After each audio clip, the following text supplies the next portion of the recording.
If you had the power, what would you do with Khamzat Chimaev? Now, hold that thought and set it over here. I'm going to ask you a totally different question. Does Whittaker and Paulo Costa go off as planned? If you were just to guess, I've had a couple of fights in my life where I've seen them and read about them and thought, that's not going to happen. And that was my reaction. I loved them and they were exciting. Possibly a situation where it was too good to be true, but there was something about it where I didn't feel it was going to happen.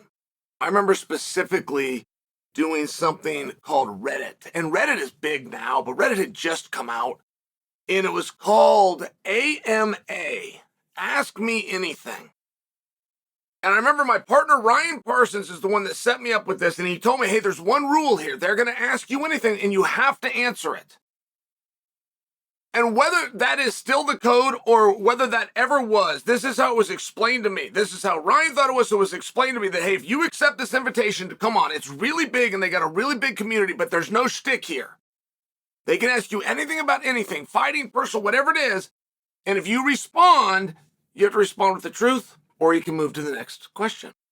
And I accept it. I'm trying to share with you my mindset when I went into this. It was like being under oath. And I did it. I followed it exactly. And I was asked what I thought about Jon Jones and Rumble Johnson. And I simply responded, that fight will not happen. That was it.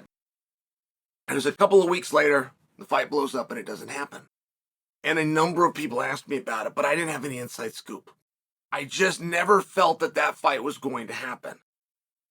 When I was to follow the golden rule of put yourself in somebody else's shoes. So it's all right, I'm trying to guess. All right, I am Jon, or okay, I am Rumble, rest his soul. I didn't ever believe that those two were going to walk out there. And for what reasons now, I can't fully remember.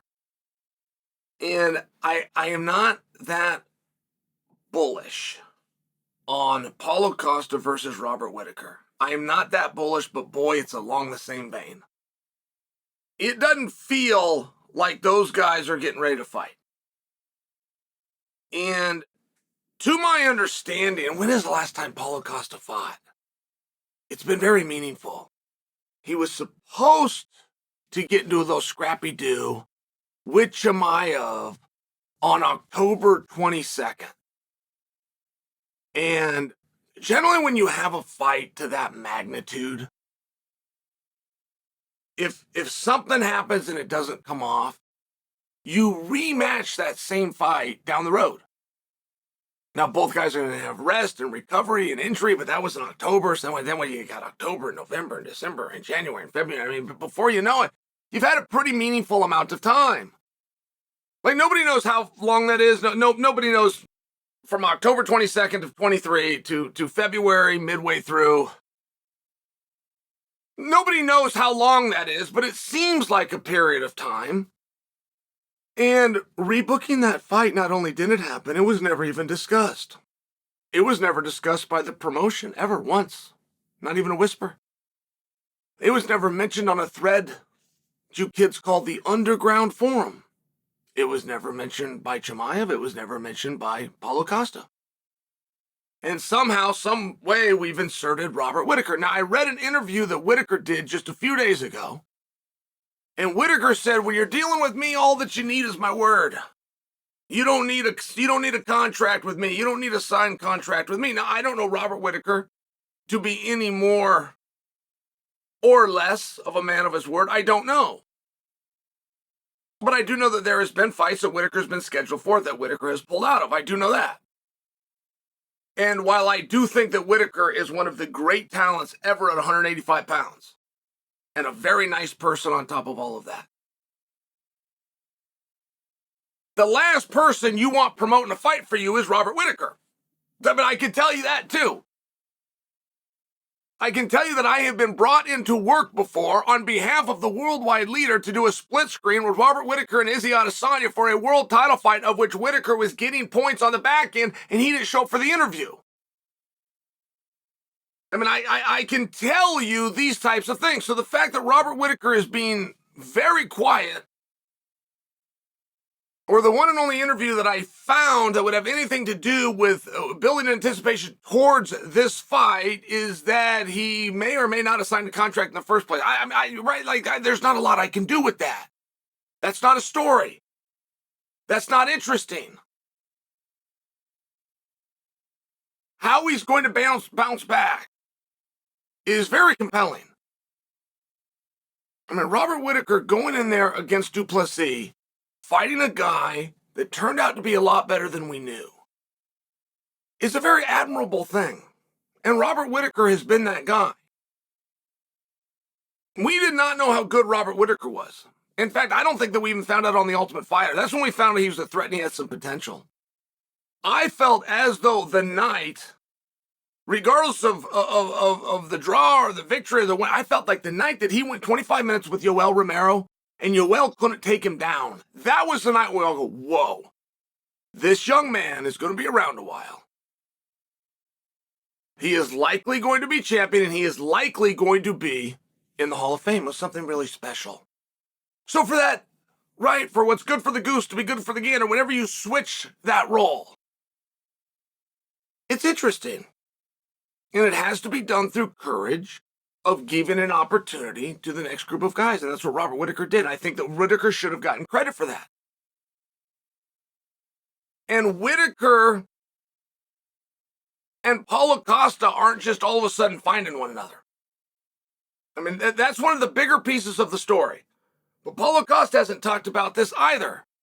I mean, these guys were a slip away from finding each other many years ago. In fact, I happened to be there. It was the first time that the UFC went to Australia. It did what broke and currently holds the all-time attendance record of 57,000 people live. It was Izzy versus Whittaker to unify interim and undisputed championships. It was a massive night of business. And Paulo Costa sat in the front row. Looking very handsome, by the way, but you guys might remember that Adesanya mocked him and said he was wearing a Ricky Martin t-shirt. Do you guys remember this? Well, he was there, Paulo Costa, to take on the winner of Izzy versus Whittaker, who many people thought was going to be Whittaker. So had Whittaker defeated Izzy that night, it would have been for the undisputed championship against Paulo Costa as opposed to Paulo versus Izzy. History would be very different. And that's very telling. That's very meaning. The fact that this fight was one victory away from happening. That there was Paulo in home territory. He was in Australia so he could go face to face and get the build for what could have been champion Robert Whittaker.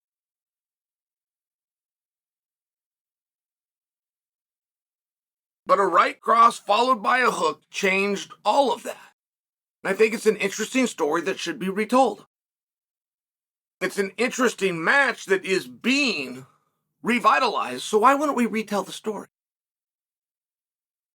And every now and then, guys do so little by way of promotion. Some guys are just really bad at it. They just don't know what they're doing. They don't know what's interesting.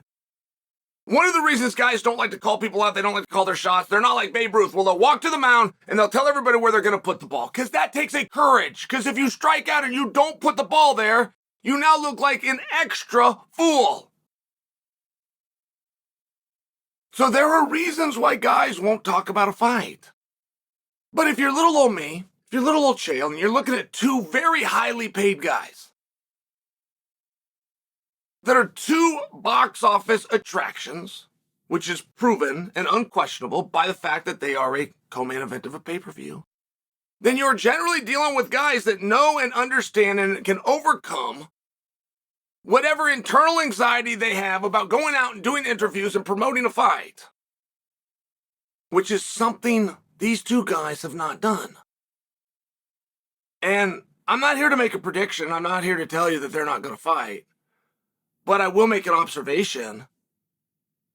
And that observation is that Paulo Costa and Robert Whittaker are not behaving and are not actively doing what other guys put in the same position that are 3 weeks closing in on a fight that's televised and monetized on pay-per-view. They are not doing what two opponents generally would do that are going to plan to face each other.